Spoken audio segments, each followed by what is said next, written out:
চাটুকারিতা করে তেলবাজি করে বাইতুল মুকাররমের খতিব হতে পারলেন। এবার স্বৈরাচার যখন পালায় গেছে, খতিব সাহেবও পালায় গেছে, কিছু লোকজন নিয়ে মসজিদের ভেতরে ঢুকে বিশৃঙ্খলা করে গোটা মসজিদের পরিবেশটা নষ্ট করে দিয়েছে। স্বৈরাচারকে কওমি জননী উপাধি দিয়েছিল একজন আলেম। 2013 সালে 5ই মে শাপলা চত্বরের সেই রাতে আমিও ছিলাম। হাজার হাজার মানুষকে 2013 সালে শাপলা চত্বরে যে জালিম খুন করতে পারে, এই জালিম কখনো কওমি জননী তো দূরের কথা, কওমি মাদ্রাসার ঝাড়ুদারও হতে পারে না। আর তারে আপনি কওমি জননী বানান। চাটুকারিতা করে তেলবাজি করে বাইতুল মুকাররমের খতিব হতে পারলেন। এবার স্বৈরাচার যখন পালায় গেছে, খতিব সাহেবও পালায় গেছে। কি দুর্ভাগাই জাতির, খতিব বলে পালায়, ইমাম বলে পালায়। আরে আমি তো ইমাম, আমি তো খতিব, তোমার যেই দল আসবে যেই দল যাবে আমার কি, আমি যদি হকের পক্ষে থাকি আমি থাকব। কিন্তু খতিব সাহেবও পালায় গেছে।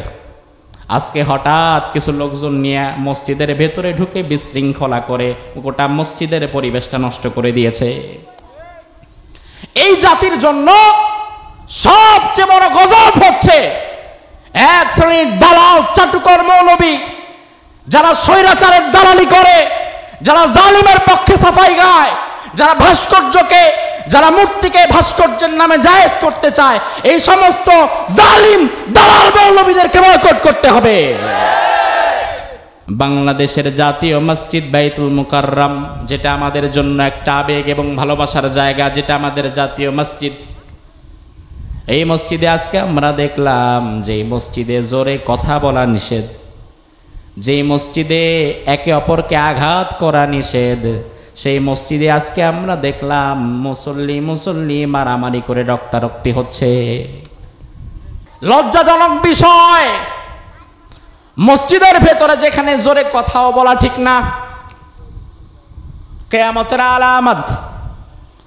আল্লাহর হাবিব বলেছেন, ইয়াতি আলান নাসি জামান লা ইয়াবকা মিনাল ইসলামি ইল্লা ইসমুহু ওয়া লা ইয়াবকা মিনাল কুরআনি ইল্লা রাসমুহু মাসাজিদুহুম আমিরাতুন ওয়া হিয়া খারাবুম মিনাল হুদা।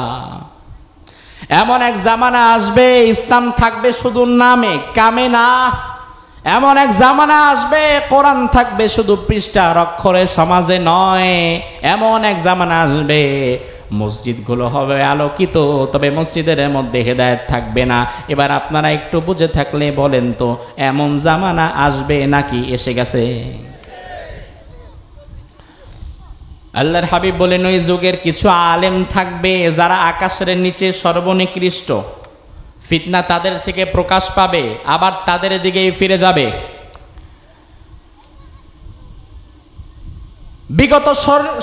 বিগত স্বৈরাচারের আমলে স্বৈরাচারকে কওমি জননী উপাধি দিয়েছিল একজন আলেম, নামটা বললাম না।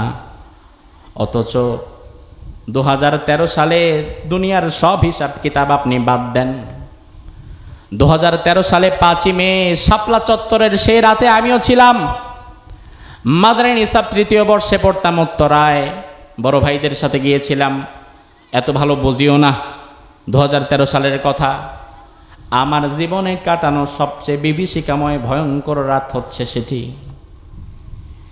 হাজার হাজার মানুষকে 2013 সালে শাপলা চত্বরে যে জালিম খুন করতে পারে, এই জালিম কখনো কওমি জননী তো দূরের কথা, কওমি মাদ্রাসার ঝাড়ুদারও হতে পারে না।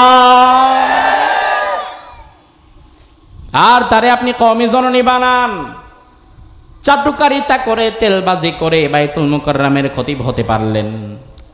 এবার স্বৈরাচার যখন পালায় গেছে, খতিব সাহেবও পালায় গেছে। কি দুর্ভাগাই জাতির, খতিব বলে পালায়, ইমাম বলে পালায়। আরে আমি তো ইমাম, আমি তো খতিব, তোমার যেই দল আসবে যেই দল যাবে আমার কি, আমি যদি হকের পক্ষে থাকি আমি থাকব। কিন্তু খতিব সাহেবও পালায় গেছে। আজকে হঠাৎ কিছু লোকজন নিয়ে মসজিদের ভেতরে ঢুকে বিশৃঙ্খলা করে গোটা মসজিদের পরিবেশটা নষ্ট করে দিয়েছে। এই জাতির জন্য সবচেয়ে বড় গজব হচ্ছে এক শ্রেণীর দালাল চাটুকর মৌলবী, যারা স্বৈরাচারের দালালি করে, যারা জালিমের পক্ষে সাফাই গায়, যারা ভাস্কর্যকে, যারা মূর্তিকে ভাস্কর্যের নামে জায়েজ করতে চায়, এই সমস্ত জালিম দালাল মৌলবীদেরকে বয়কট করতে হবে। হক্কানি আলিমদেরকে যদি আপনারা না চিনেন, হক্কানি আলিমদের সাথে যদি না থাকেন, কপাল খুলবে না জীবনে। আল্লাহর হাবিব 40 বছর বয়সে ওহী পেলেন, আল্লাহ রাব্বুল আলামিন কোরআন দিয়ে দিলেন। কোরআন দিয়ে আল্লাহ বললেন, ইয়া আইয়ুহার রাসূলু বাল্লিগ মা উনজিলা ইলাইকা মির রাব্বিক। ও নবী, এতদিন পর্যন্ত আপনি আপনার মতো করে চেষ্টা করেছেন, দাওয়াত দিয়েছেন, কাজ হয় নাই। এখন থেকে আপনি নতুন করে আবার দাওয়াত শুরু করেন। তবে এখন থেকে আপনার দাওয়াতের ফর্মুলা হবে আল কোরআন। জোরে কোন দাওয়াতের ফর্মুলা কি হবে?